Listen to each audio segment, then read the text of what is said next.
حسن شام پہنچ گئے اور وہ شام کے صدر دروازے پہ آگے سے کہا جلدی کرو میرے دربار کو بھرو لوگوں سے، حسن کے پہنچنے سے پہلے میرا دربار بھر دیا جائے۔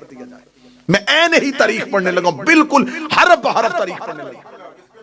اس کا جب تک حسن شام کے صدر دروازے سے دربار تک پہنچے، دربار کھچا کھچ بھر دو میرے خوش آمدیوں کے ساتھ، سارا مجمع میرا ہو، تاکہ حسن کو پتا چل جائے کہ میری حکومت شام میں قائم ہو چکی ہے۔ اس نے پورا دربار کھچا کھچ بھر دیا، اس کے کرائے کے لوگ خوش آمدی سارے کے سارے دربار میں اکٹھے ہو کے گلیوں میں منادی کروانی شروع کر دی کہ جتنی جلدی ہو سکے شام کے صدر دروازے سے امام حسن بڑھ کے دربار کی طرف آ رہے ہیں، جلدی پہنچو۔ جامع مسجد اموی میں لوگوں کا رش ہو گیا، اتنا دربار بھر چکا تھا، سارے کے سارے خوش آمدی، اور امام حسن چلتے چلتے دربار کی جانب آ رہے تھے۔ امام حسن کے آنے سے پہلے اس نے اپنے کرائے کے خطیب کو کھڑا کیا، کرائے کے خطیب کو کھڑا کر کے اسے کہا چل تو خاندان بنو امیہ کے فضائل پڑھنے شروع کر دے۔ کرائے کا خطیب اٹھا اور اس نے خاندان بنی امیہ کے فضائل پڑھنے شروع کر دیے۔ ادھر امام حسن کا جب پہلا قدم دربار میں آیا تو یہ امام حسن کو یہ تاثر دینا چاہتا تھا کہ ہمیں تو نہیں پتا تھا کہ آپ آ رہے ہیں، آپ کے آنے سے پہلے ہی لوگ خاندان امیہ کے فضائل سن رہے تھے اور ہمارا خطیب خاندان امیہ کے فضائل پڑھا تھا۔ کرائے کا خطیب اونچائی پہ کھڑا ہوا، خاندان بنی امیہ کے فضائل پڑھا تھا۔ امام حسن دربار میں آ کے کھڑے ہوئے، لوگوں نے تیکھی نظروں سے حسن کی طرف دیکھا اور امام حسن کی طرف کوئی توجہ نہ کی، کسی نے امام حسن کو کرسی نہ دی، کسی نے امام حسن کے لیے رستہ نہ چھوڑا۔ سارے خاندان بنی امیہ کے فضائل اٹھ اٹھ کے داد دے رہے تھے، تحسین کی آوازیں آ رہی تھی، واہ واہ مرحبا کی صدائیں آ رہی تھی۔ امام حسن نے جب وہ کرائے کا خطیب بیٹھ گیا، امام حسن چلتے چلتے اس مقام پہ آئے جہاں پر معاویہ بن ابو سفیان بیٹھا ہوا تھا۔ اس نے اٹھ کے اپنی ابا کو ٹھیک کیا اور ٹھیک لگے گئے، اے ابو طالب کا بیٹا، اے ابو تراب کا بیٹا، اے علی کا بیٹا، آپ کب آئے میرے دربار میں نے تو آپ کو آتے ہوئے نہیں دیکھا، آپ کب پہنچے ہیں؟ امام حسن نے کہتے میں اسی وقت پہنچ گیا تھا جب تیرے کرائے کا خطیب تیرے خاندان کے فضائل پڑھا تھا۔ یہ مسکرا کے لگا سن لیے آپ نے میرے خاندان کے فضائل۔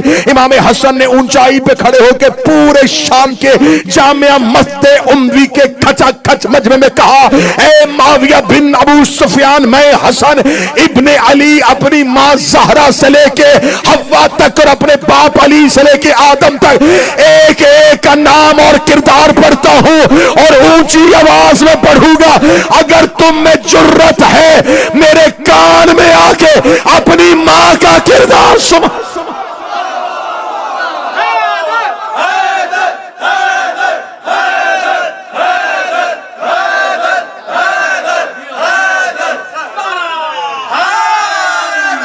اے مجھ پہ فخر و مباحات کرنے والے، اے میرے خاندان پہ فخر کرنے والوں، اے میرے خاندان پہ فخر و مباحات کرنے والوں، کان میں آ کے پڑھو۔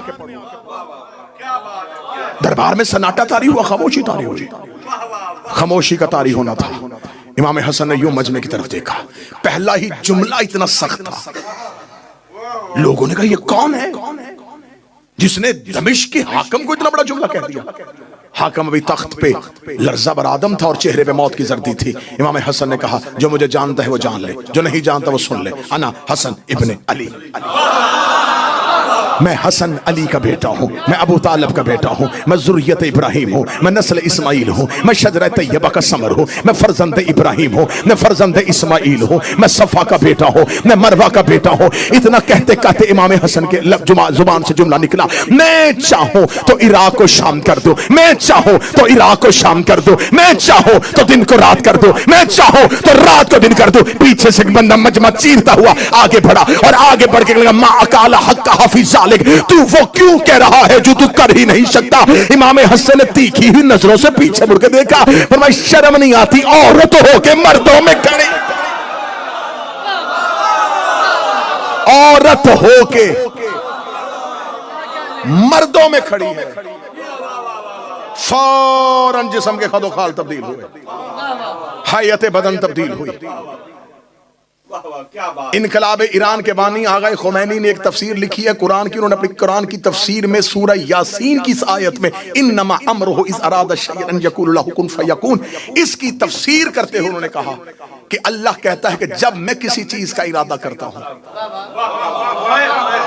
میں نے حوالہ دیا ہے آغا خمینی نے اپنی تفسیر میں لکھا، اس نے کہا جب خدا کسی چیز کا ارادہ کرتا ہے تو خدا کہتا ہے جب میں ارادہ کرتا ہوں تو میں کہتا ہوں ہو جا تو وہ ہو جاتی ہے۔ پھر انہوں نے اس کے آگے تفسیر میں لکھا کہ یہ بات مخلوق کو سمجھانے کے لیے ہے، ورنہ اللہ کے ارادے کہنے اور ہونے میں فاصلہ نہیں ہوتا۔ انہوں نے کہا اللہ کے ارادے میں، کہنے میں اور ہونے میں کوئی فاصلہ، کوئی وقوع نہیں ہوتا۔ اس کا ارادہ ہی اس کا کہنا ہے، اس کا کہنا ہی اس کا ہونا ہے، اس کا ارادہ ہی اس کا کہنا ہے، اس کا کہنا ہی اس کا ہونا ہے۔ یہ تفسیر ہو گئی کہ اللہ کا ارادہ اللہ کا کہنا ہے، اللہ کا ہونا ہے۔ میں مرضی کے چوک میں اپنی زبان کٹواؤں گا۔ حسن نے شام کے دربار میں مصلی بچھا کے 2 رکعت نماز پڑھ کے دعا نہیں کی کہ میرے اللہ اسے عورت کر دے، میرے اللہ اسے عورت کر دے۔ حسن نے کہہ دیا وہ ہو گیا۔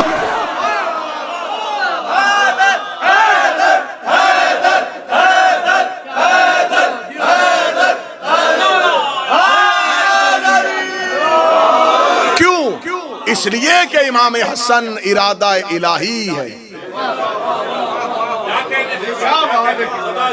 حسن زمین پر اللہ کے ارادے کا مظہر تام ہے، یہ تجلی پروردگار ہے۔ اللہ کا کہنا ان سے ثابت ہے کیونکہ یہ دلیل پروردگار ہے۔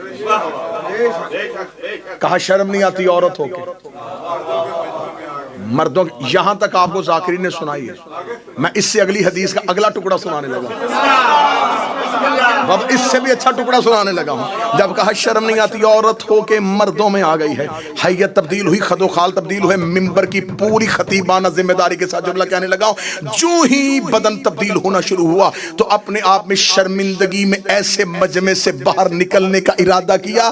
امام حسن نے پیچھے آواز کہا رک جا، کہاں جا رہا ہے؟ گھر جا کے کیا کرے گا؟ گھر پہ تو عورت بیٹھی تھی، جا ہم نے اسے مرد کر دیا ہے،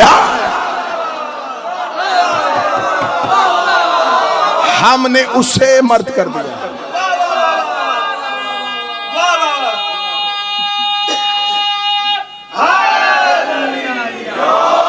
آج سے وہ حاکم تو محکومہ، آج سے وہ حاکم تو محکومہ۔ اتنا امام حسن کا کہنا تھا۔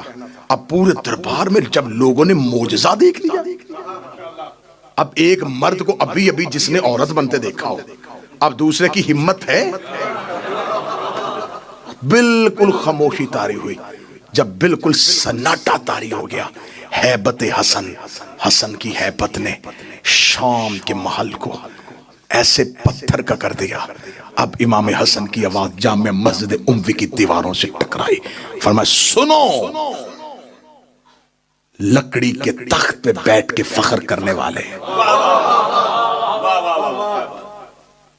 ان بے شک العرش و حسیری، محمد و ضمیری، علی و امیری، حسین و وزیری، و جبریل و فقیر۔